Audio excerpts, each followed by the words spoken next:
Recueillement ce matin à Kiev devant le mur du souvenir. Le président Zelensky et son épouse ont rendu hommage aux soldats morts au combat à l'occasion des commémorations de l'indépendance de l'Ukraine.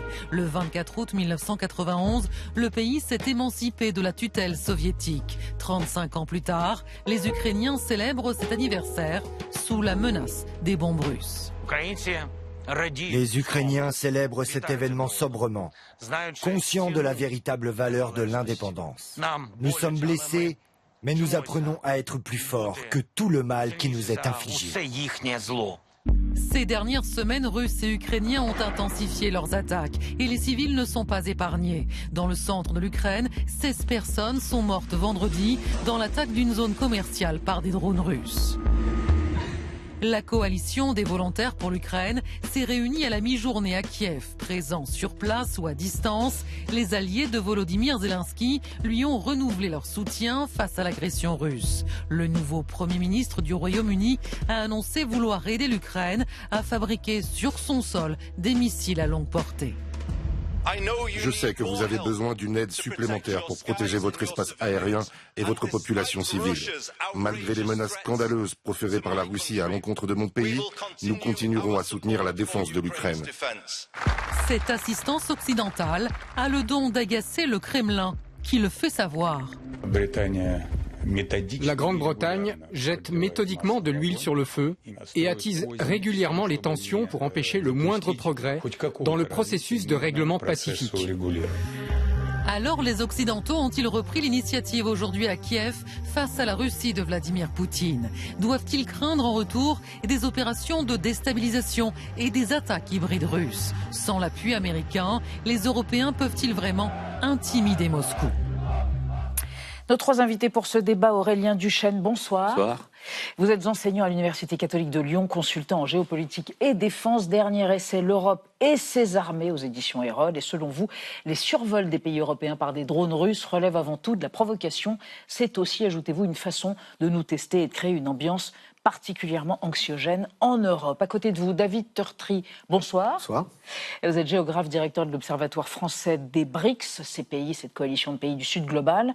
Votre dernier essai, précisément, les BRICS et la réforme du monde, aux éditions Duno. Selon vous, depuis 2022, la Russie est restée largement concentrée sur le seul territoire ukrainien en matière militaire, mais Moscou fait en sorte que le soutien des Européens à Kiev leur coûte le plus cher et de plus en plus cher. Et à côté de vous, Sylvie Matelli, bonsoir. Bonsoir.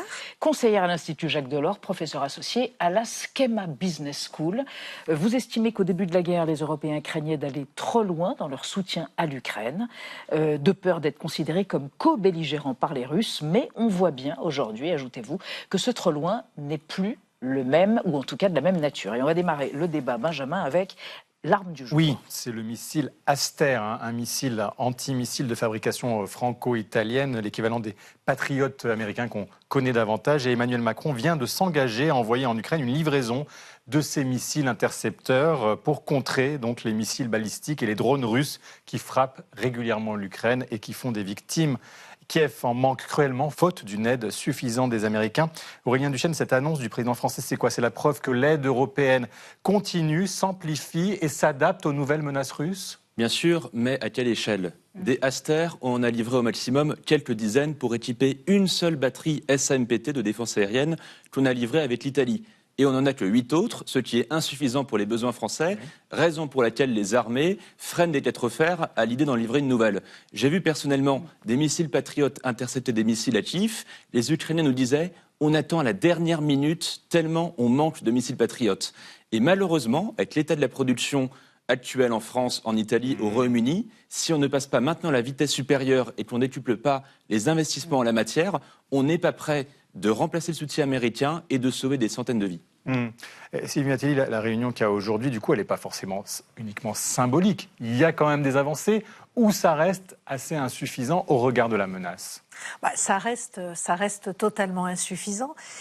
Mais par contre, vous avez raison, la réunion, elle est très importante parce qu'elle réitère le soutien en fait aux Ukrainiens.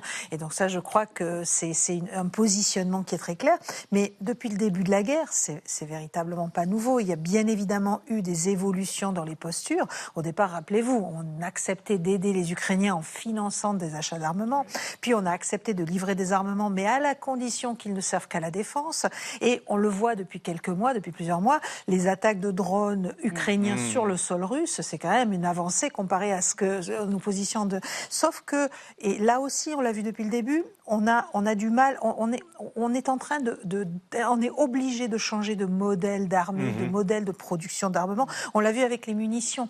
Rappelez-vous, il y a une initiative européenne qui s'appelait ASAP, bon, le terme est un peu abscon, mais qui visait en fait à mettre les Européens tous ensemble pour faire le bilan des capacités de production que l'on avait, avec un objectif fixé de livrer un certain nombre de munitions. Au final, on a augmenté la production, mais on n'a pas réussi à remplir totalement l'objectif, parce qu'encore une fois, ça prend énormément de temps. Ça prend fabriquer des missiles. On avait des stocks qui étaient très limités, et on peut livrer que dans la mesure où on a des stocks en réalité. Et David Tortry, c'est dans un contexte d'intensification des frappes, en tout cas côté russe, et même côté ukrainien, il rétorque. Oui, tout à fait. On a une intensification des frappes, et des frappes qui sont de plus en plus dans la profondeur. Profondeur territoriale. Oui, profondeur territoriale.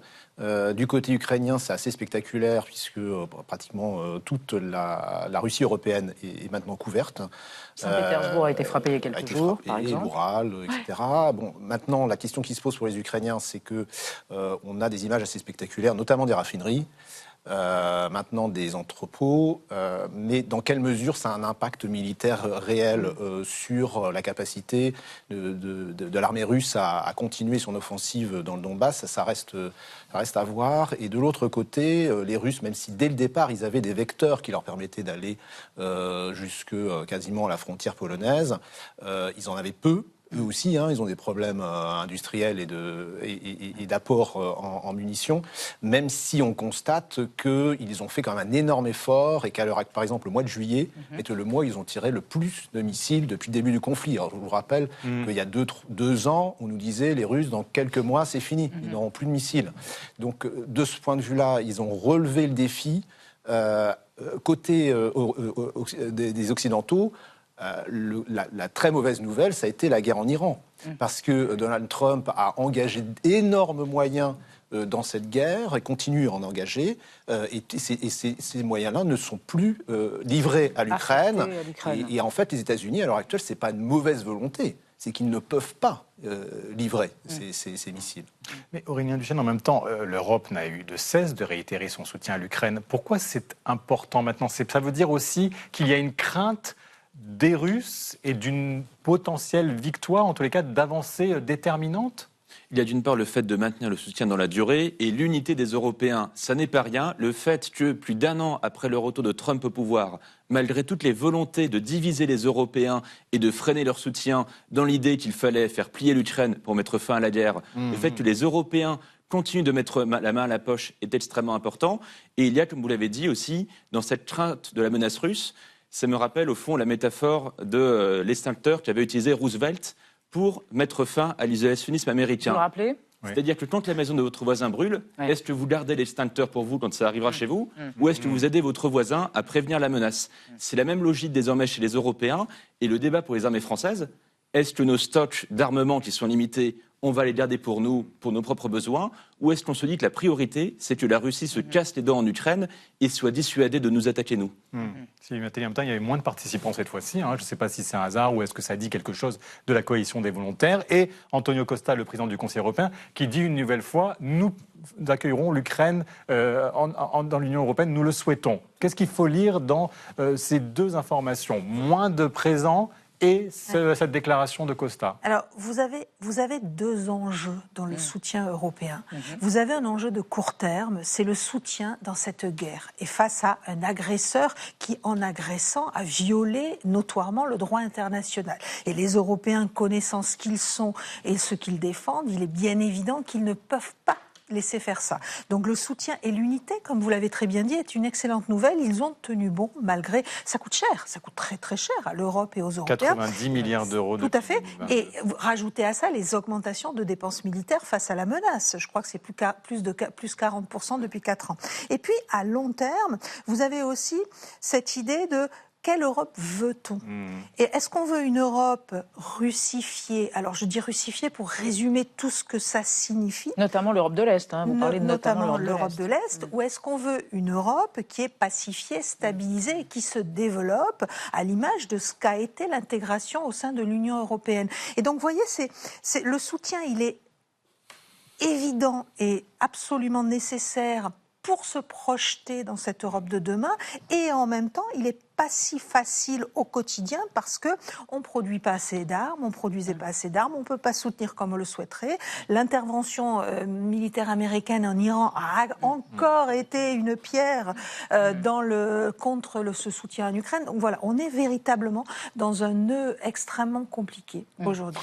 Alors on évoque une guerre hybride ou une guerre cognitive, on y reviendra peut-être, mais il y a l'utilisation d'une arme qui est de plus en plus prégnante, c'est les drones. Et vous allez nous en dire plus, Anna. Côté russe comme côté OTAN, c'est une enquête du journal britannique The Telegraph qui révèle que la Russie a construit des bases secrètes avec une 60aine de rampes de lancement de drones à la frontière avec l'Ukraine et la Biélorussie.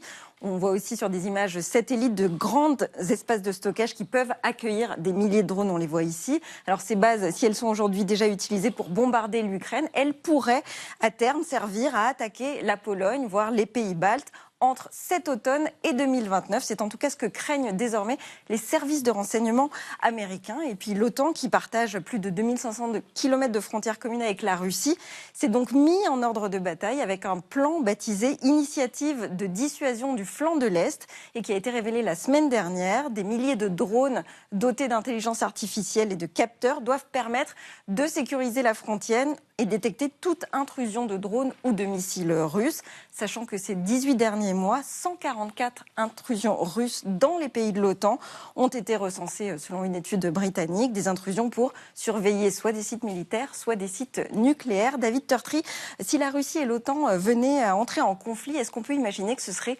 forcément une guerre de drones ? Oui, alors il y a beaucoup de scénarios sur cette éventualité qu'on espère éviter. En fait, il y a deux choses. Il y aurait un conflit terrestre avec invasion et tentative de prise de gages territoriaux. Et on pense notamment à la zone des pays baltes autour de Kaliningrad, qui est l'une des régions les plus sous tension et qui était déjà un peu sous tension même avant la guerre en Ukraine. Donc c'est vraiment une zone très tendue. Ça, c'est un scénario à l'heure actuelle pratiquement à exclure parce qu'on voit que les Russes ont déjà le plus grand mal à tenir le front en Ukraine. Pour eux, ouvrir un deuxième front terrestre n'a pas de sens. Par contre, il y a eu des menaces très concrètes des Russes depuis 6 mois à peu près sur les usines de production de drones sur les territoires européens. Notamment, le ministère de la Défense russe a publié une liste de ces usines en disant ce sont des cibles qui sont légitimes pour nous. Et donc, dans ce scénario-là, ce serait plus un scénario de frappe russe à un moment dans une escalade qui serait liée soit à des difficultés importante, soit à une décision prise par le Kremlin en disant vous nous frappez avec vos drones fabriqués en Europe sur notre territoire de plus en plus loin, eh bien regardez, nous sommes aussi capables de le faire. Pour l'instant, jusqu'à présent, le Kremlin a toujours évité de rentrer en confrontation directe avec l'OTAN. Aurélien Duchesne, on parle aussi beaucoup de guerre cognitive, de désinformation, de menaces. Ça fait partie de cette guerre hybride ? De cette panoplie. D'ailleurs, les Russes, quand ils parlent de Informationaya Voina, ils disent littéralement que c'est de la guerre de l'information dans un ensemble plus vaste. C'est-à-dire que nous, par pudeur quelque part, on met ça dans une forme de zone grise, sous le seuil de la guerre, pour mieux se dire, jeter un voile pudique dessus, que la guerre de l'information, la guerre hybride, ça reste quand même moins dangereux. Mais de l'autre côté, il y a la volonté d'appuyer sur des maillons faibles. Et vu de Russie, la France en est un, avec notamment les prochaines échéances, évidemment, présidentielles, législatives. Il y a l'idée qu'il y a des maillons faibles au sein de l'OTAN et que gagner la bataille de l'opinion, voire peser, même si ça reste à évaluer, sur le résultat des élections, c'est une manière d'affaiblir le soutien au sein de l'OTAN et le soutien à l'Ukraine. Sylvie Matellier, est-ce qu'on a passé un cran supplémentaire dans les menaces russes que, par exemple, on a vu contre Londres en particulier, un Londres qui a annoncé vouloir renforcer son aide en termes de drones, on en parlait à l'instant, et Moscou a eu cette réplique, plus l'implication de Londres aux côtés du régime terroriste de Kiev sera profonde, plus le prix à payer sera élevé. Est-ce que ça, c'est un cran supplémentaire dans ce qu'est en train de dire, de proférer la Russie à notre rencontre européenne? Alors, je suis pas sûre que ce soit un cran supplémentaire dans la déclaration, puisqu'on a déjà lu et entendu ça. Rappelez-vous, au tout début de la guerre, revenait tous les 2-3 mois la menace nucléaire, avec des vidéos, où on voyait pas. C'est la guerre des mots, alors, C'est la guerre des mots, et au-delà de la guerre des mots, l'une de nos faiblesses également dans cette guerre hybride, c'est par rapport aux cyberattaques. Et je crois qu'on l'a vu assez récemment, y compris sur le territoire français.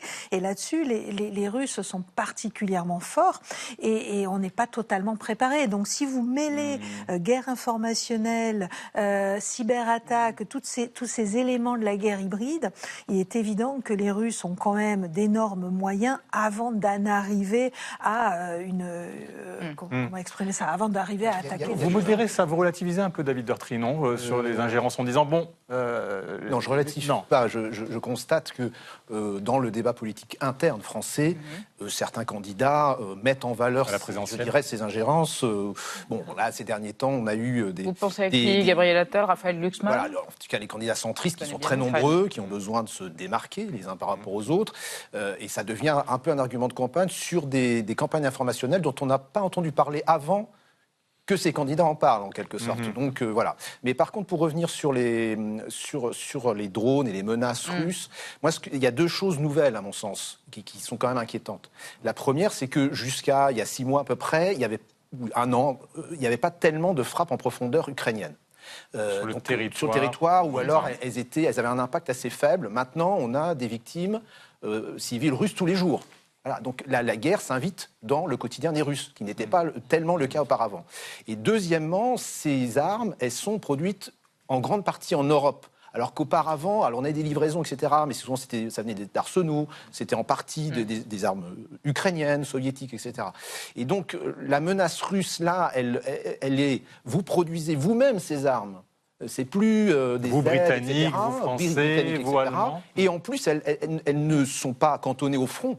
Elles viennent frapper notre territoire. Donc c'est ça la nouveauté qui peut faire déraper éventuellement les choses. Et déraper Vladimir Poutine éventuellement. Et précisément, vous évoquiez la menace nucléaire qu'il brandit depuis plus de 4 ans. Regardez, notre archive, c'est pas la première fois que Vladimir Poutine menace les Européens.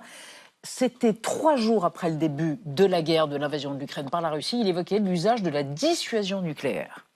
En début d'après-midi, c'est sous le regard grave de ses chefs militaires que Vladimir Poutine a fait cette annonce. J'ordonne au ministre de la Défense et au chef d'état-major de mettre les forces de dissuasion de l'armée russe en régime spécial d'alerte au combat. Depuis les années 60, jamais un dirigeant russe n'avait à ce point brandi la menace de l'arme nucléaire. Il est vrai que le pays a renforcé son arsenal ces dernières années. On parle de plus de 6000 ogives, 500 de plus que les États-Unis. Pour l'instant, l'attitude du président russe est plutôt interprétée comme une manœuvre d'intimidation. Mais la réponse de l'OTAN a été claire. Ses troupes sont elles aussi prêtes à défendre les alliés s'ils sont attaqués. Aurélien Duchesne, cette menace nucléaire a paralysé pour partie les Européens ou pas du tout? On est passé outre. Au début de la guerre, on a vu que ça faisait un effet malheureusement dans l'opinion publique et jusqu'à certains dirigeants, notamment côté américain. C'était notamment Jake Sullivan, conseiller à la sécurité nationale du président Biden. D'aucuns se disaient « Oui, mais si on laisse les Ukrainiens frapper la Crimée, ce serait la Troisième Guerre mondiale ». Et d'aucuns en France disaient à ceux d'entre nous qui disions « Dès 2022, il faudrait donner des avions de combat, des missiles longue portée, des chars d'assaut à l'Ukraine ». On nous répondait « Vous êtes irresponsables, ça finira en guerre nucléaire ». On a mis, au bout de 4 ans, à réaliser que ces lignes rouges de la part de la Russie n'en étaient pas. Et même si l'opinion publique croit beaucoup moins à ça, mais quel temps perdu toutes les fois où on aurait pu soutenir l'Ukraine beaucoup plus loin et peut-être faire plier la Russie à l'époque. David Deurtry, est-ce qu'on observe une lassitude au sein des populations ukrainiennes et russes qui pourrait peser sur le conflit ? Oui, alors ça c'est une évidence, il y a une lassitude de la guerre, on l'observe dans toutes les enquêtes d'opinion en Ukraine, où là on a des enquêtes qui sont assez indépendantes. En Russie, malgré tout, on a aussi des indicateurs très très nets qui montrent une fatigue, même certaine colère par rapport... Oui, en Russie. Les gens osent l'exprimer. Il y a en tout cas l'expression dans la population alors, il y a eu les pénuries d'essence qui ont touché la population et les drones. Mais ça fait déjà deux choses. Aussi, Pardon ? La mobilisation des... Alors, la mobilisation, en fait, une mobilisation partielle en 2022. Depuis, il n'y a plus de mobilisation en Russie. Donc, ce sont des engagés volontaires. Et c'est la différence avec l'Ukraine. En Ukraine, on est sur une mobilisation. D'ailleurs, une mobilisation en bonne partie forcée. Et là, en Ukraine, c'est là qu'on voit de plus en plus dans les rues, des personnes qui vont aller rattraper tel ou tel mobilisé de force. On a eu des manifestations, y compris dans l'ouest de l'Ukraine, qui est pourtant considéré comme le bastion de la résistance à la Russie, qui était manifesté un mécontentement là-dessus, parce qu'il y a en Ukraine une question sociale très forte, justice sociale, et notamment, alors évidemment dans la hiérarchie, parce que il y a tout un tas de possibilités d'échapper au front. Y compris par la corruption, il faut le dire, tout à fait. Et par ailleurs, il y a tous ces Ukrainiens qui ont réussi à franchir la frontière à temps, si je puis dire, et qui sont en Europe. Et ça crée aussi certaines tensions. Un sentiment d'injustice. Un sentiment d'injustice. Sylvie Matelli, est-ce que Volodymyr Zelensky a toujours la population derrière lui, ou est-ce que certains appellent à des élections? Est-ce qu'il a été fragilisé après avoir limogé celui qui s'occupait de l'armée, le ministre de la Défense? Quelle est sa situation aujourd'hui? Il est fragilisé depuis déjà plusieurs mois et par différents scandales, bien évidemment. Aussi, et on a vu également que certains appelaient régulièrement, et encore très récemment, son ancien ministre de la Défense appelait à des élections. Donc effectivement, je crois que ça rejoint ce qui se disait sur la fatigue de la guerre. C'est un petit peu dans l'ordre des choses. Et je pense que même lui et son équipe sont fatigués de mener ce combat dont on a du mal à percevoir l'issue en réalité. Alors, ce qui est quand même nouveau, juste me permets, c'est que là, c'est la première fois qu'un haut responsable... Mikhailo Fedorov, je pense qu'il a limogé. Je souhaite des élections, parce que le consensus de la classe politique ukrainienne, c'était de dire pas d'élections... Avant la fin de la guerre. Voilà, exactement. C'est ça qui est nouveau quand même. Après, on avait eu la même affaire en 2023 avec Valéry Zaloujny, donc le chef d'état-major, également limogé par Zelensky, et d'aucuns disaient il y a 3 ans déjà, ça y est, l'unité nationale se fissure. J'étais encore en Ukraine il y a quelques semaines, il y a des critiques contre Zelensky, mais c'est sain de voir qu'un pays en guerre, une nation en armes, émet des critiques contre son dirigeant. Il n'y a pas d'opposition au principe de continuer la résistance, il n'y a pas d'appel massif à négocier, à lâcher 20% du territoire, mais il y a des critiques contre Zelensky qui se font jour. Oui. Mais rapidement, Sylvie Matelli, est-ce qu'on est encore trop naïfs, nous, Européens? Certains disent qu'il faut terroriser la Russie comme ils nous terrorisent aujourd'hui. On en fait insuffisamment. Oui, très clairement, mais est-ce qu'on a les moyens de... C'est ce qu'un historien dit dans Le Monde. Est-ce qu'on a les moyens de terroriser la Russie? C'est encore autre chose. Ce qui est intéressant, pour revenir sur les opinions publiques, puisqu'on a parlé de la Russie et de l'Ukraine, c'est l'évolution des opinions publiques européennes. Rappelez-vous, au début de la guerre, vous aviez des pays qui étaient clairement antimilitaristes, qui s'opposaient, qui manifestaient contre le soutien en Ukraine. Je ne dis pas que on soutient la guerre en Europe, on est encore loin de ça et on a baigné dans un autre univers, mais véritablement les Européens ont fait un chemin et comprennent beaucoup mieux les enjeux géopolitiques et stratégiques liés à cette guerre en Ukraine. Merci à tous les trois d'être venus débattre ce soir.